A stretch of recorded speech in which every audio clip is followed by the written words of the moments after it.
Alright guys, here's some footage just of the new build. This is the Rubicon 520 DCT independent rear suspension that Tarachi bought me. It did really well out the graveyard. Some things I really like about the DCT platform is that it shifts straight from first gear into reverse. It skips neutral, so you can get in and out of reverse to forward really quickly, which is handy for cruising in trails. It's also handy for mud holes. Also, because it has high and low range, the gear ratios are much closer together. You don't have a big jump from first to second, and that means that I was able to pull these 30-inch tires in second gear, two-wheel drive in a lot of situations where I couldn't with a foot shift, so that was nice. The DCT is a little funny to get used to the shifting. There's definitely like a learning curve. It doesn't shift immediately like my electric shift Foreman does. There's a delay, especially at lower RPM.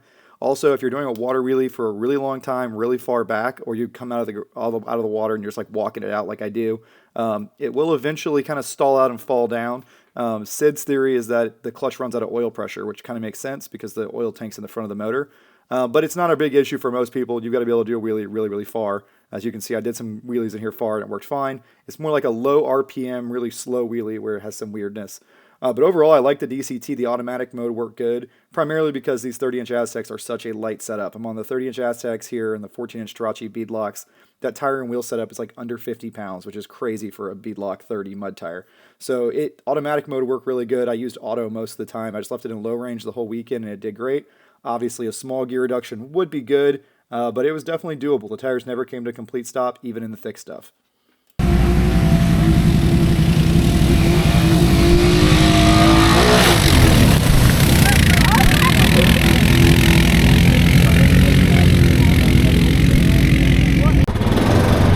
Alright, so first time out at the graveyard and first time riding this new Rubicon that we got 2 days ago.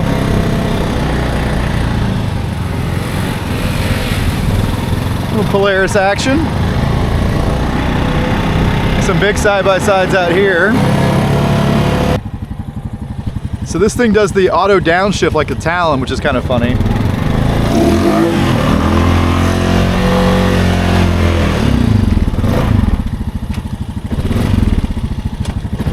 Trying it out in manual mode for now to try to get used to that. This thing shifts totally different than my electric shift machine. My electric shift, you press the button, it'll always try to shift. This thing, there's like a pretty big delay. So check it out.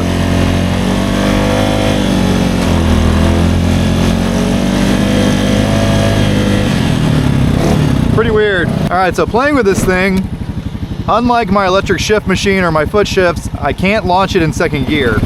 It just won't let me go into second gear to stop, which is pretty annoying. So if I launch it in first gear is pretty short. Let's give it a shot.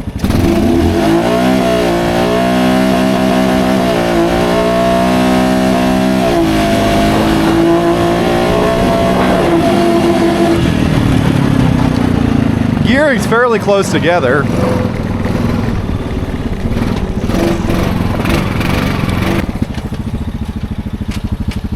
So now we'll try an auto launch.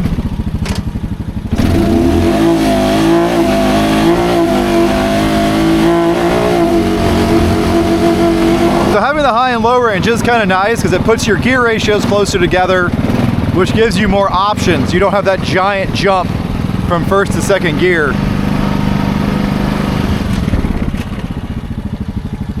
As soon as I tack it out.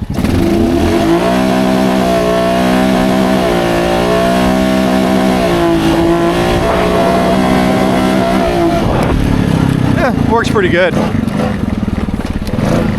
Nothing to complain about there.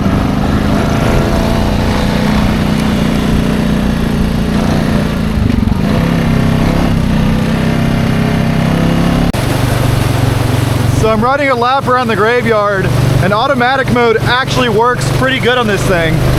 Definitely better shift programming than the Rubicon. It actually knows when to downshift, which is nice. Yeah, really not too bad. And it goes into reverse super fast, which is cool.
I'm gonna get it.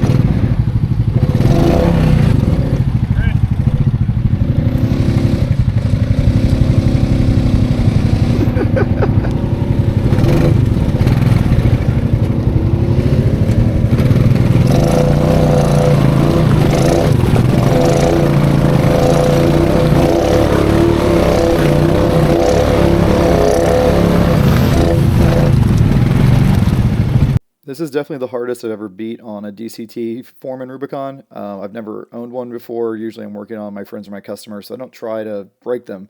This thing's actually really tough. I think the system is very robust. Working on them, the only time we have issues is when people get water in the oil. The actual DCT mechanism is pretty reliable at this point, and the programming for the shift points and everything like that is pretty good, even on a slightly oversized tire. So I think it's a good machine. Definitely good for people that don't know how to shift. If you're not familiar with a foot shift, you're better off on this because you won't be stomping on the shifter or resting your foot on it, the things people do that ruin foot shift transmissions. Personally, I'd rather have a foot shift. That way I have more control on it. I can start in second gear. I can drop the clutch a little bit, all of those things. But it's definitely cool, and I'm glad Honda has this option for people that need an automatic but don't want a belt drive.